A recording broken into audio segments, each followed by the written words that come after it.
Bismillahirrahmanirrahim. Assalamualaikum warahmatullahi wabarakatuh. Gimana kabar teman-teman? Semoga baik-baik saja, ge. Di sini kami dari kelompok 2 Ilmu Kalam akan mempresentasikan sebuah makalah yang berjudul Pemikiran dan Aliran Kelam pada Masa Klasik. Namun sebelum itu, kami akan memperkenalkan anggota kelompok kami yang pertama, Fa'la Ulfa, yang kedua Adinda Alvin, yang ketiga Dani Chandra, yang keempat Syifa Nurfitri, yang kelima Cindy Aulia, dan yang terakhir saya sendiri Fauzan Mubarak. Pembahasan yang akan kita kaji pada pertemuan kali ini yaitu yang pertama, 1. Pengertian ilmu kalam. Yang kedua, Khawarij tentang iman, dosa, khalifah, mukmin, dan kafir. Yang ketiga, sempalan Khawarij dan gerakannya dalam pemikiran dewasa ini. Langsung saja, mari kita simak videonya. Perkembangan Khawarij. Sikap mereka yang selalu rentan untuk melakukan perpecahan dari dalam maupun luar sehingga cap kafir pun diberikan untuk Khawarij. Namun di dalam Khawarij terdapat sekte yang lunak, yaitu sekte Nadiyat dan sekte ibadat. Mereka membedakan antara kafir nikmat dan kafir agama. Pengertian ilmu kalam pada masa klasik. Menurut Ibnu Khaldun, ilmu kalam adalah ilmu yang berisi alasan-alasan untuk mempertahankan kepercayaan iman dengan menggunakan dalil akal dan berisi bantahan-bantahan untuk orang-orang yang menyeleweng dari kepercayaan salaf dan ahli sunnah. Bisa disimpulkan dengan ilmu pengetahuan yang menggunakan logika dalil untuk mempertahankan kepercayaan. Poin kedua, Khawarij tentang iman, dosa, khalifah, mukmin, dan kafir. Pertama, pengertian Khawarij. Secara etimologi, Khawarij dari bahasa Arab yang berarti keluar atau memberontak. Secara terminologi, yaitu sekte atau aliran.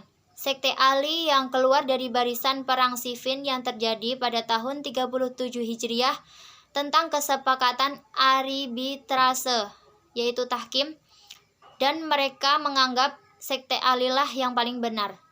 Kedua, perkembangan Khawarij. Penjelasan tentang Khawarij iman dan kufur. Dari semua sekte, kecuali sekte Najdah menganggap pelaku dosa besar sebagai kafir dan disiksa di neraka selamanya. Dari sekte yang paling ekstrim yaitu Az-Zahirah, mereka itu menganggap sebagai musyrik bagi yang tidak bergabung dengan mereka. Dan pelaku dosa besar menjadi kafir milah. Maksudnya kafir milah di sini adalah keluar dari Islam yang kekal di neraka. Berbeda dengan sekte Najdah yang memberikan toleransi bagi pelaku dosa kecil untuk tidak menganggap sebagai kafir jika tidak dilakukan secara terus-menerus. Iman pada Khawarij tidak hanya percaya kepada Allah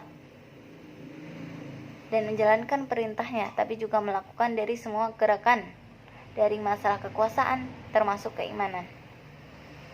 Begitu pula sekte Ibdiyah menganggap pelaku dosa besar tetap muwahhid, tapi bukan mukmin dan bukan kafir milah yang akan disiksa di neraka selamanya. Pemikiran Khawarij tentang khilafah. Kaum Khawarij memang bercabang-cabang, tetapi mereka tetap berpandangan sama dalam dua prinsip, yaitu 1.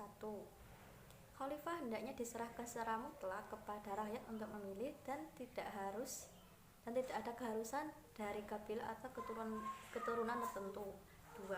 Persamaan pandangan yang berkenaan dengan akidah, bahwa mengamalkan perintah agama adalah rakanan dari iman dan bukan keseluruhan. Dari dua prinsip di atas terdapat 3 sifat mereka, yaitu 1. Mengkafirkan kaum muslimin. 2. Keluar dari taat pada penguasa. 3. Menghalalkan darah kaum muslimin. Sifat mereka yang amat keras dan jauh dari ulama sehingga bertindak seenaknya dan mengkafirkan para penguasa. Meski penampilannya bersembunyi di balik sorban dan janggut, mereka dapat dideteksi melalui doktrin dan pandangannya.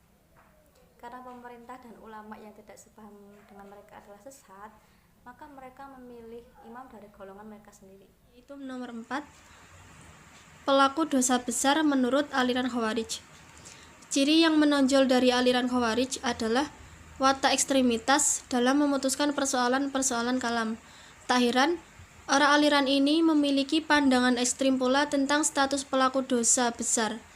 Semua pelaku dosa besar, murtab al-kabirah, menurut semua subsekta Khawarij, kecuali Najdah, adalah kafir dan akan disiksa di neraka selamanya.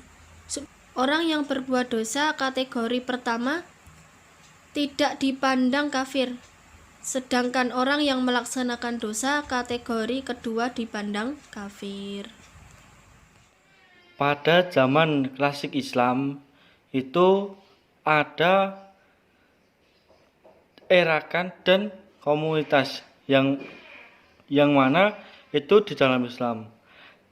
Yang mana keduanya itu ada sebuah faktor, yaitu faktor politik, kelompok keagamaan yang muncul karena eraka politik yang paling awal,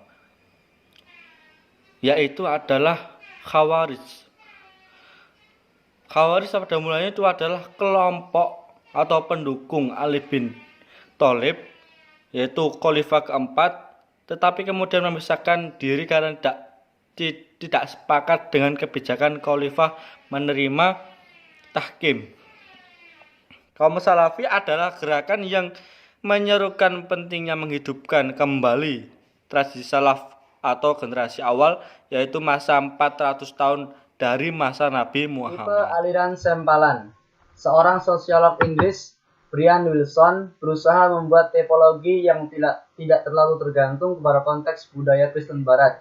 Yang pertama, konversionis, yakni erakan sempalan yang mengarahkan perhatiannya kepada perbaikan moral individu dengan kegiatan utamanya mentobatkan orang luar. Yang kedua, revisioner, suatu erakan sempalan yang mengharapkan perubahan masyarakat secara radikal sehingga manusia itu lebih baik. Yang ketiga, introversionis, kelompok yang mencari kesucian diri sendiri tanpa memperdulikan masyarakat luas. Yang keempat, manipulasionis atau gnostik dalam kurung bermakrifat, yakni suatu erakan sempalan yang cenderung tidak peduli terhadap keselamatan dunia sekitar. Yang kelima, taumaturgisel, yakni erakan sekte yang mengembangkan eraka pengobatan, pengembangan tenaga dalam atau penguasaan alam gaib. Yang keenam, reformis, yakni erakan yang melihat usaha reformasi eraka sebagai kewajiban esensial agama. Yang ketujuh, utopian, yakni suatu erakan sekte yang berusaha menciptakan suatu komunitas ideal sebagai teladan untuk masyarakat luas. Mungkin itu saja dari kami.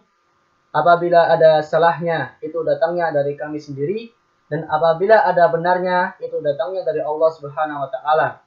Semoga bermanfaat. Billahi taufiq wal hidayah wa ridha wal inayah wal jihadu fi sabilillah. Wassalamualaikum warahmatullahi wabarakatuh.